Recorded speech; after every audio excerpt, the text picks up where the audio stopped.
This is Eric, This is Nat. and this is the history of pop culture on Geek Channel 8.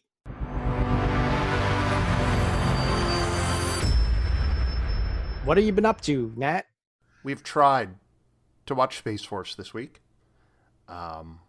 We watched a few episodes. It was not The Office. Like, our expectations, I don't believe, were met. It wasn't as... They had some good moments of irony in it, but it wasn't funny like The Office was. It was just kind of, heartbreaking. I did watch some pop culture history, or consume some pop culture history this week, other than our topic at hand. I watched the 1958 film Daikaiju Baran, which is also known as Varan the Unbelievable, which is a black and white giant monster film, Japanese giant monster film. It was okay. It was a smaller Godzilla, no atomic breath or anything like that, just a big Like, monster. literally smaller? Or like, just the film was smaller? Both. Okay. It was so if you can, it was probably, the monster itself was probably, I think about, so Godzilla varies in size in the different films. Yeah. I'm going based on, this film was from 1958, so there'd only been one Godzilla film, I think, at that point. And this monster was probably about half the size of Godzilla, still huge, but instead of being like 60 feet tall, it was like, well, maybe it was about 60 feet tall, 50, 60 feet tall, but Godzilla is like bigger than that. Yeah. And instead of being from the ocean, it was from a lake inland in Japan, although they eventually relocated out to the ocean and it comes back and destroys Tokyo. Everybody knows that freshwater Godzillas are of smaller size. Like, that's just common knowledge. Yes, of course. So we are going back in time today to 1999, pre 9/11. Some other events that happened that year: a major snowstorm hit Milwaukee in January. The impeachment of Bill Clinton in February. In March, the Supreme Court of the United States upheld the murder conviction of Timothy McVeigh for the Oklahoma City bombing. In April, Bill Gates' personal fortune exceeded $100 billion. In May, Star Wars Episode 1, The Phantom Menace is released. In June, George W. Bush announced his candidacy for president. And I don't know what month our film came out in. Let's face it, all of that seems so unimportant now. Like when placed next to what we're about to talk about, does any of that matter? Probably not. No. Our film came out around Christmas of that year. In fact, it came out on Christmas Day, 1999. And the film was Galaxy Quest. Galaxy Quest. And I want to point out, I first saw this in the theater in Utah. I was living in Utah at the time, and my friends drugged me. I had not heard of it. I didn't know anything about it, didn't care about it. It is now my favorite film, and I would argue possibly the best movie ever made. Okay. Well, that is your opinion. I get it. There's gonna be some resistance here. I, by contrast, did not watch this film when it came out. I had a lot of reluctance to watch it at all. When you brought this up as a topic, when you submitted this and said, "Hey, what about this?" I was so nervous. And it's not because I don't love the film. I do, but it is so hard to watch this objectively now. It is so hard to... It's like asking me to, like, go back and look at Star Wars or, like, I have a lot of history built into this film already, so looking at it with fresh eyes, kind of difficult. I did watch it. I tried my best. I tried my best not to just list trivia and the little things I knew about it, right? Like I tried to dig into the themes behind it and why I feel it is a good film and etc. So I've got a lot of baggage I'm bringing into this, and I'm trying to leave the baggage at the door. I guess is where I'm going with that. I also have a lot of baggage. I actually fell asleep the first time I watched it. As we established when we talked about The Naked Gun, I am not a big comedy fan. I like comedies, but very specific comedies. I'm not into the broad humor as much as most people are. But I had particular issues with this film before I had even seen it. And you got to know my baggage that goes back to childhood to understand. And I think that a lot of people who might be listening to this grew up in the age where there's always been Star Trek. They've never been alive in a time there hasn't been Star Trek, like on now, either or within the last year or so, either on the big screen or on the small screen. That was not always the case. The original Star Trek, what was its years? 68, 60, it was 3 years, 67 through 69, maybe. Yeah, something like that. It ended in 66 to 69. Okay. Basically, it was over before I was born. However, it was recently over in my childhood. It was so recently over that it was still in reruns from its initial syndication. I was a sci-fi science fiction fan, right? I grew up in the time after the moon landing, before the space shuttles, when space was still a thing. It was very into, like, I didn't like Westerns, those were popular with the previous generation. I wasn't into a lot of other stuff. Science fiction was my thing, and every kid wanted to be an astronaut and stuff like that. And I liked Star Trek. And nowadays, it seems like everybody's into Star Trek. Everybody likes Star Trek. Everybody loves Star Trek. That was not the case. That was not my experience growing up. You were an outcast if you liked Star Trek. You were truly like a true weirdo, nerd, geek. And those terms get thrown around a lot, and not in a pejorative way anymore. But they were back then. All right. And Trekkies in particular, like, they were low hanging fruit, so every so often, like, Jay Leno would go on David Letterman and make fun of Trekkies, stuff like that.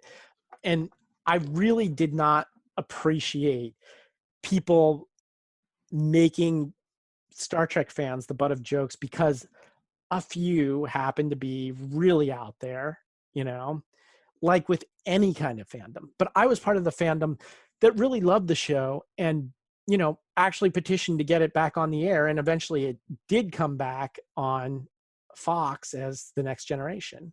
Like, I remember the anticipation of The Next Generation, being huge, although I'm still a fan of the original series first and foremost. Okay. This is turning into a long diatribe. And I want to revisit that some other time, but please. Okay.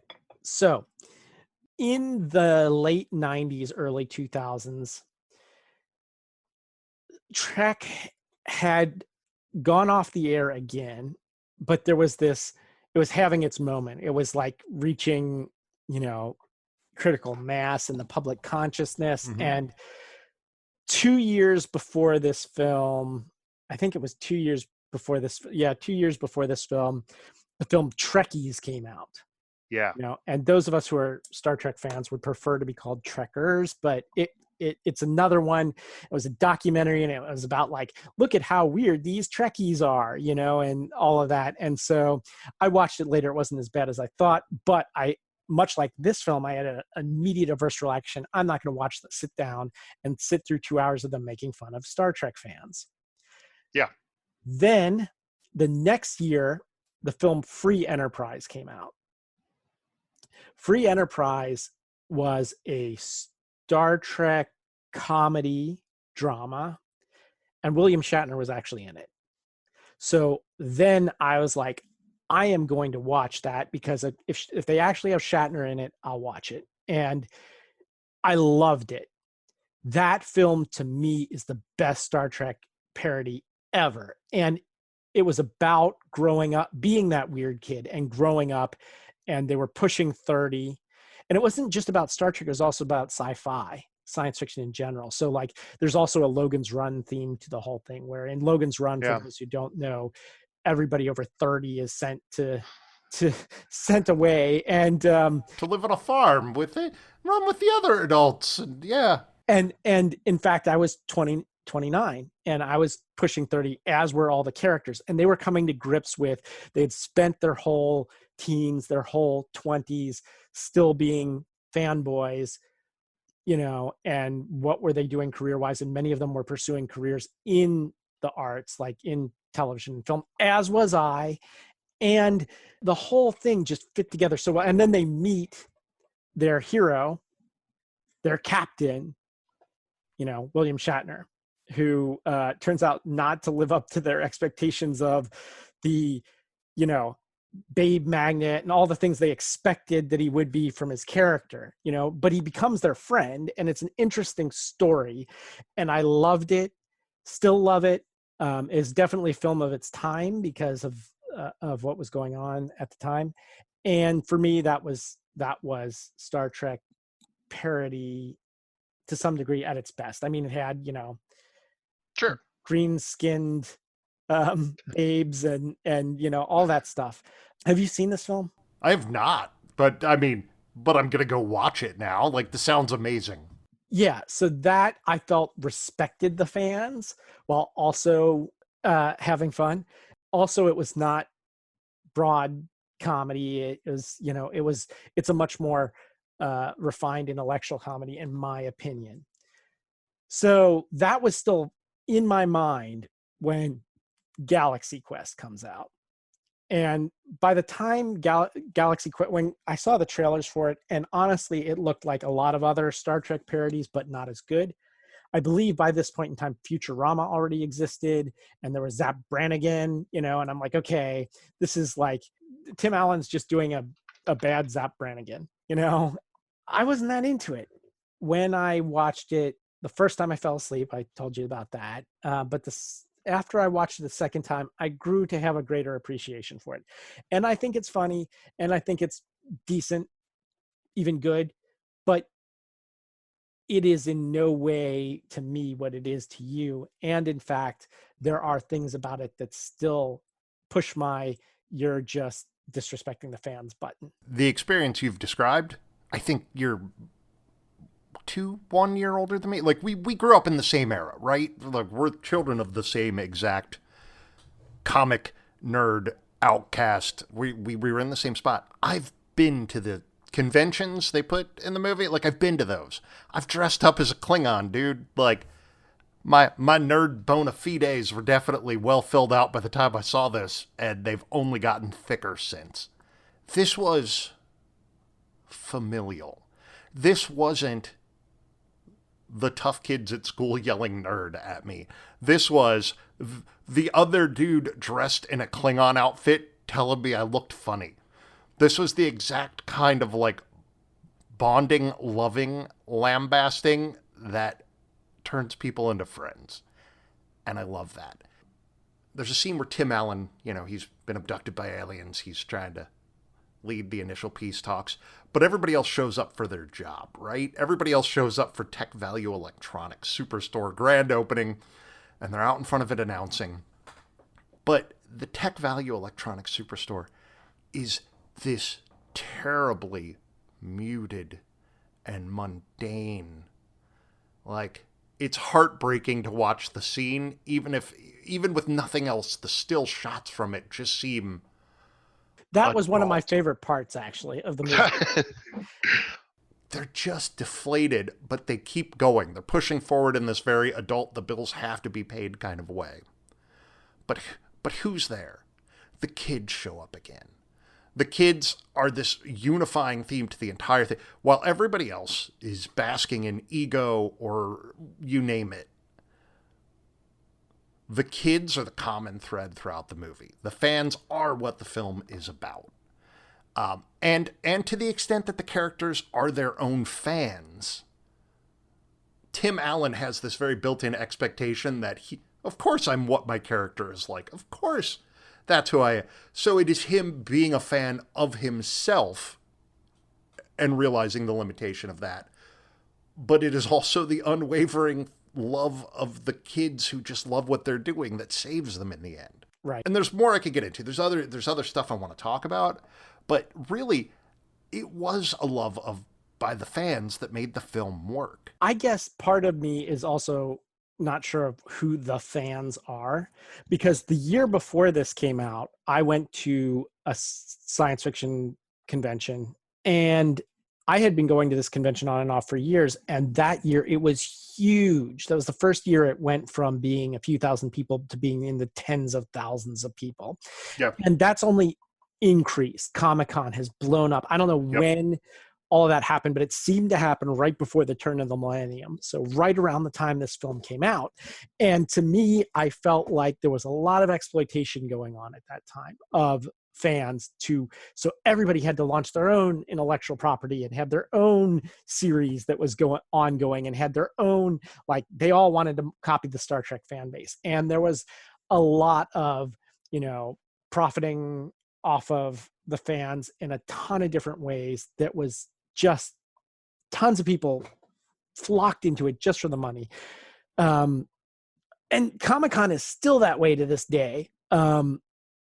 And it's just represented a sea change in the way conventions were, from a very camaraderie, like not everybody knew each other. They were still big, but everybody kind of knew everybody in a way that I feel they're large and impersonal now. And that was right around the time this was happening. So that was another thing that had me left a bad taste in my mouth, and Galaxy Quest sort of got lumped in there to me as a film that was being made to make money off of this we just found out that fandom existed, Mm-hmm. Well, and this was, to be clear, this was a studio picture. Like, this wasn't somebody's dream project or project of love. Like, they read a script, they found a couple things funny in it, they brought it in. Harold Ramis was going to do it. Yeah. He fell out of the project. But yeah, this was a studio project. Like, I don't want to dismiss what you're saying, because there's a big element of truth to that, right? Like, I respect the idea that somebody's passion project could be this. Right. But this wasn't that. And that's what Free Enterprise was, right? It was an independent film made for very little money, directed by a guy named Robert Meyer Burnett. Yeah. Here's the other reason. One of the other reasons I want to talk about this being one of the best films ever made, if not the best film. Also, if I could submit for your approval on my side, David Mamet called this one of his 4 perfect films. Anyway. So, okay. It is a story about a hero versus the world. And this has that. Clearly the cast of Galaxy Quest is fighting against the... But the more compelling part of this story is them fighting with each other. It is the story inside the story of them fighting this galactic overlord who they hate. It is them bickering that gives this story any weight, or the reason it is interesting is because of their little egos. And again, God, I hate to keep coming back to this, but I miss Alan Rickman. He was so good. Like, he was heartbreakingly good at just disgusted English actor who ended up on this schlock TV show, and now he's touring conventions. He was so angry. He was so Alan Rickman-y. It was my favorite thing in the world. I love him. Yeah. Well, I mean, he essentially is the stand-in for Nimoy, right? Yeah.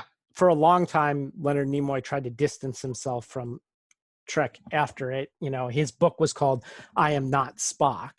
Later on, he wrote a second biography after he had come to grips with that called I Am Spock. But Yeah. Well, and Will Wheaton, same thing. Like I love Will Wheaton. Like God, I love that guy. But he did, he was a kid when he was on Star Trek. It makes a lot of sense that he tries to grow from that. I don't know. I just, I, like a lot of other people, did not like the like 80s whiz kid being imposed on films and TV shows in a Sure. bad way. And like you had Adric as the doctor's assistant in Doctor Sure. Who, the know-it-all kid. And you had that on the Next Generation too. And so for me anyway, he was just like a really bad note in a symphony, Yeah. And I think he realizes that a lot of people, shut up Wesley is a thing for a reason. Right, but at the same time, are you telling me you wouldn't have done that if given the opportunity? Like if in 1986 the people at Paramount had come to you and said, "Okay, look, this is going to be an overdone trope and you're going to be sick of it in 5 years, but do you want to be on Star Trek?" You would have clawed your way out of the rest of your family. You would have. Hell yeah, I would have. And I don't get me wrong. I don't blame Will Wheaton at all. I think he's a great actor. I think I've liked him since at least Stand By Me. Yep. And I think that he did a really good job with that role. My problem was the writing of the role to begin with. Had they changed it instead of giving him such an important navigation role of the ship. I did have problems, God, as a 14-year-old, understanding why civilian children of military medical personnel were allowed to fly the spaceship. That didn't make any sense to me. But again, he was neither the high nor the low point of the series for me. Like, Right. Trek is a whole other thing. And in fact, I wanted to hold off on Galaxy Quest until we had done some of the Trek stuff first on this podcast, because Galaxy Quest is so referential to that stuff. And I wanted to get into it. And I knew that if we did Galaxy Quest first, we'd end up spending a lot of time talking about Trek, Sure. which isn't actually talking about Galaxy Quest. Sure. But it is actually talking about, but it's not, but it is. Like, they're we'll leave that for another day, but let's try to focus on just Galaxy Quest, because if we make this about Trek in general, we will be here for 5 hours. Oh no, talking about Star Trek for 5 hours. I don't think anyone will be listening to the podcast that long. Look, for anybody who's just listening, this is what we would have done anyway. Like, this is not our first 5-hour Star Trek conversation, and it won't be our last. Yes, it is. Don't listen to him. I've never done this before. Who are you calling a nerd? Nerd? See, that's what you like about Galaxy Quest. It is. And that's what I don't like about Galaxy Quest. It is very clearly. It is very clearly people on the inside of the joke making the joke. It is loving. It is, again, reassuring. It is not the jocks calling me nerd. It is not like, yeah. I could not have cast this film any better in my imagination. I never would have picked Tim Allen. But my God, he is so good at that. I never would have thought of Alan Rickman. Perfect. Tony Shalhoub, perfect. Sigourney Weaver, you couldn't have done better. Like, I agree. Sigourney Weaver was great. Yeah, they were all great at the thing they did. What did you think about Sam Rockwell? This was the first time I saw Sam Rockwell. Loved him. Now, the next thing I saw from Sam Rockwell was Confessions of a Dangerous Mind, which I think is an underrated, underappreciated film. Genius, dark, wonderful. But so when I saw him in this, right, I didn't have any expectation of him, but he was great. And he did this. like kind of intense comic relief really, really well. I had no idea he was going to end up being a serious actor. Because again, this was '99. I think this was one of the first things he had done. But I loved it. I loved him in it. He played the self-aware extra so well. Like that's what he was. He was one of us. If one of us had been did you guys ever watch the show? It's like, no, he realizes how it works and that somebody has to die. He's the only one that gets it. And that's beautiful. And what about Tony Shalhoub? The Tony Shalhoub, Tech Sergeant Chen.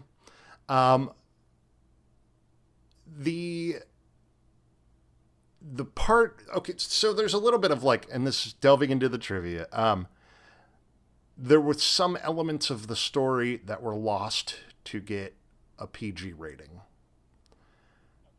Tony Shalhoub was supposed to be stoned the entire way through the film. He was a stoner. He smoked a lot of pot. He was just constant. That explains a lot, because I was thinking when I was thinking of who I would have ended up casting for this, my thoughts on that character was I would have gone with a stoner, one of those perpetual stoner. You know, there's a few comedians that always play that stoner character. Yeah. Oh, fuck. Brian Posehn would have been awesome for that, right? Like, but I don't know where he was in '99. Yeah.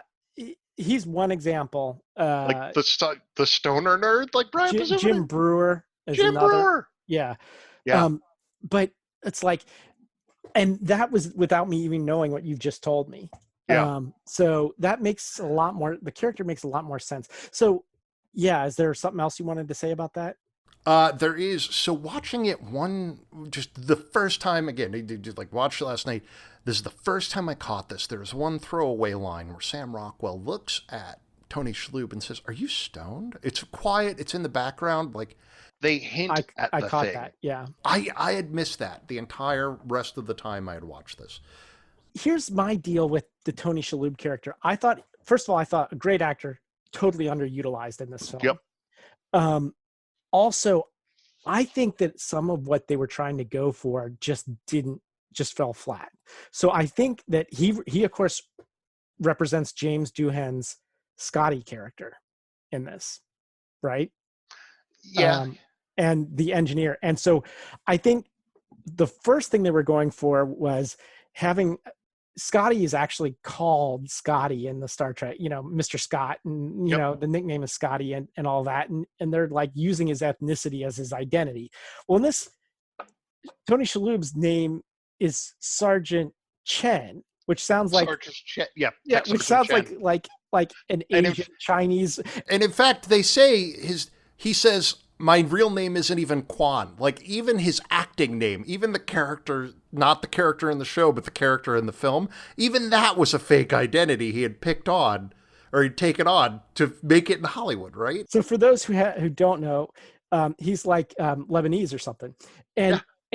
And so he looks nothing like an East Asian. And I think that what they were trying to go for was like to play against, instead of Mr. Scott being an actual Scott, they were using another ethnicity and casting a totally different person that was not of that ethnicity. And I think that gets lost. Yeah. And then the other thing about him is Mr. Scott in Star Trek is always the one who is the opposite of he's the opposite of Spock. Spock is very calm and collected. Mr. Scott's always like, engines can't take it anymore. All of that, and to play against that, they went with a guy who's like completely laid back no matter what's going on, and I think that was lost. I see, and I didn't like that. Just it, like none of the comedy in this is over the top in your face, right? Everything is an inside joke. Oh, some of it's over the top, but a little, but like, let's get out of here before one of those things kills Guy. Those poor people. Like every single thing is a reference two nerds. It is a callback. It is a joke we tell each other that we have no expectation most people get, right? So true story. I've been waiting to tell this.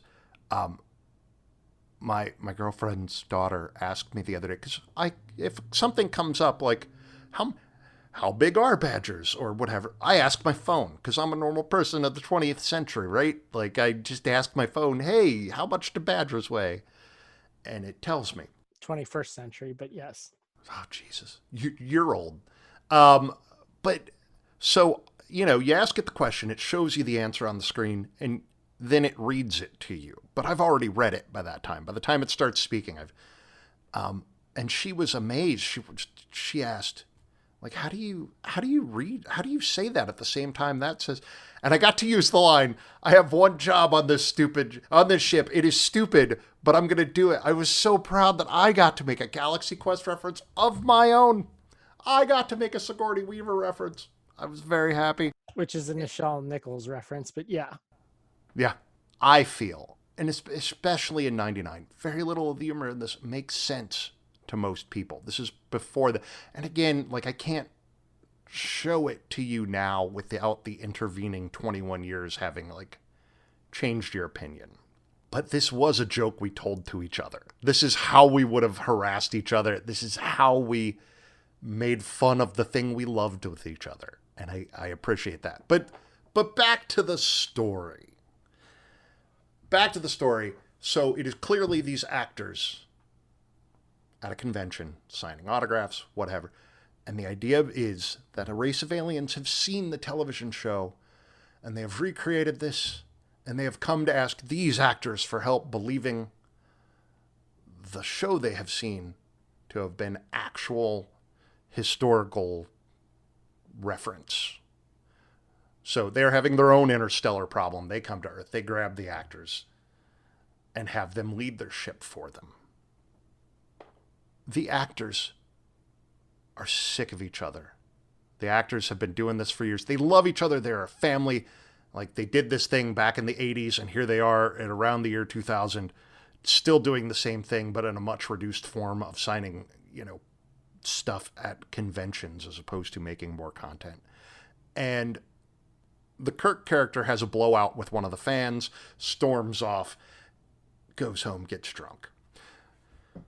And if you look, like, that next scene, importantly, like, they show him in his beautiful cliffside glass house getting drunk and watching the show. And then they show Sigourney Weaver in her kind of idealized, like, modern dollhouse with its the frilly lampshades and the silk robes and whatever. And then they show Alan Rickman talking to her on the telephone, and he's got, like, newspapers piled up on top of his TV and whatnot. They never show him without the Dr. Lazarus head dress. Even when he's at home, even when he's getting out of the shower, they never show it not on.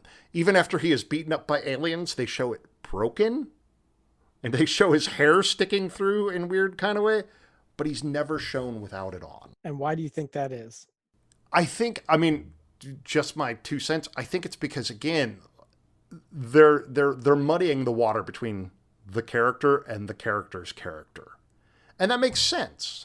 I thought the reason they did it was because he was a method actor. Yeah, but think about the other character. Think about Tawny Madison. And it's weird because even now I don't know which one of the three. Do I say Sigourney Weaver? Do I say Tawny Madison? That's her character. And then I don't even remember. Gwen DeMarco. Yeah, like, which of the three do I talk about? So forgive me if I kind of use them interchangeably, but if you think about, like, when they end up on the alien ship, she realizes she is slipping into the role. She hates it, but she acknowledges it within moments, right? Like, that's the first thing.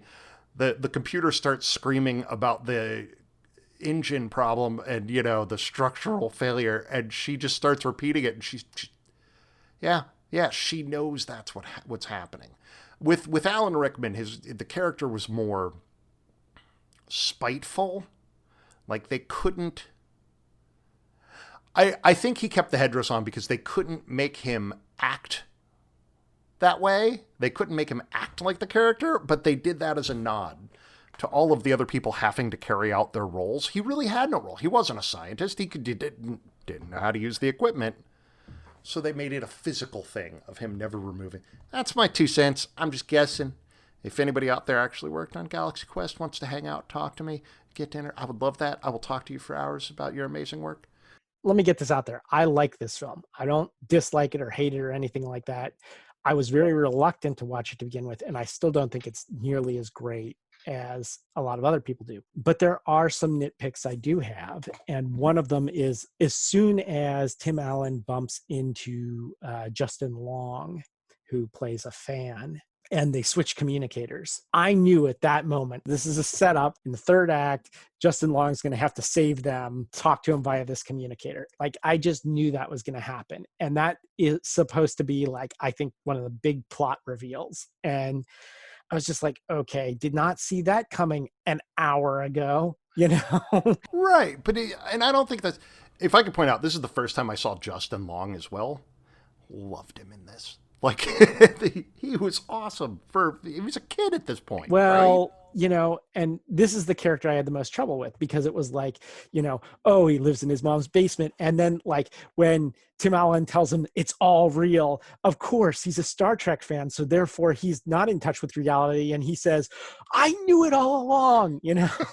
And I found it, God, it was endearing, though. Like, it was, you just love him, right? Like, he wasn't a portrayal of a real Star Trek fan. He was the fan you wanted to be. Like, if you just let yourself, like, absolutely dive in, you could do worse than Justin Long. That's all I'm saying. He was great in this. I love Mom, that. I'll take out the garbage later. This is a bad time, mother. And then he's running outside with fireworks to help gather. Like, it's beautiful. It's beautiful. Okay. I'll say that I'm glad they did it as a one shot and not a series. Me too. You know.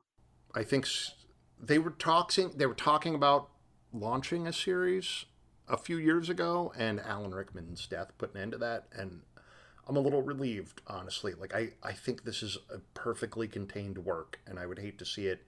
Look, you and I also lived through the Highlander 2 era of, like, oh my God. Like, there does come a point where you just sign it and stop. I do want to point out this was a great use of theatrical irony, where they have made clear to the audience, like, this is all real. Well, long before Tim Allen realizes that. Like, this is like pat Greek irony, like classic theater irony. I like this theme about adult regret. I don't want to say ungrateful, but like that very adult buyer's remorse in all of the characters, that once they get even more than they could have asked for, they are suddenly not at all excited. I think Tim Allen pretty much stole the show here. He did such a good job. God, if you need a cocky asshole, like, he was amazing. You could not have picked a more perfect cocky asshole than Tim Allen. He was so good at that. Yeah, but he loved the fans, you know. For a while, I lived in a town over from where William Shatner lived. And so it was not unusual to run into him in, you know, very normal situations. And he was not quite as outgoing as Tim Allen is towards fans that would approach him outside of that context. I'm glad that they did a full-on special effects with it instead of trying to recreate 60s TV special effects and make it look hokey, you know. That would have been the easy way out, but their villains look like, you know, Fifth Element villains, way more high tech than anything that was on Star Trek. They built the entire bridge on a gimbal so that they could shake it for real, you know, knock the actors around while they're filming the explosion scenes. Like, they went all out. Like, yeah. You know, I like that they did all that instead of trying to do the obvious thing, which would have been, one, save money, and two, be ha ha, we're going to Yeah. have a guy in a gorilla suit or in a, lizard man Yeah. have to fight. Tim Allen's going to have to fight like a guy in a lizard man costume, The pig lizard. Pig lizard was amusing. The rock monster was definitely cutting edge CGI for its time. Yeah. Yeah, it really was. But this was also the end of the era of puppetry, which is kind of a sad, like, no matter how good CGI gets, and that's not true. There will come a point where I would no longer be able to differentiate it from puppetry, but it has, even with its limitations, the puppetry in this and the costuming in this had soul to it that I loved. Yeah. If anybody is still unconvinced that this is, if not the best film, then one of the best films ever made, feel free to reach out to Eric and form a support group with him, because you're wrong. No, to be clear, I think it's great. It's just, it came at a really bad time. I love that we've both got a lot of feeling wrapped up into a movie like Galaxy Quest, right? Like, whatever the feelings are, like, we don't get to discuss this objectively. We're built, like, we're invested in this. And I love that. Yeah. Because we're cool. I don't know if that's true. If people think so, they can let us know at GC8 podcast, GC number 8 podcast at gmail.com.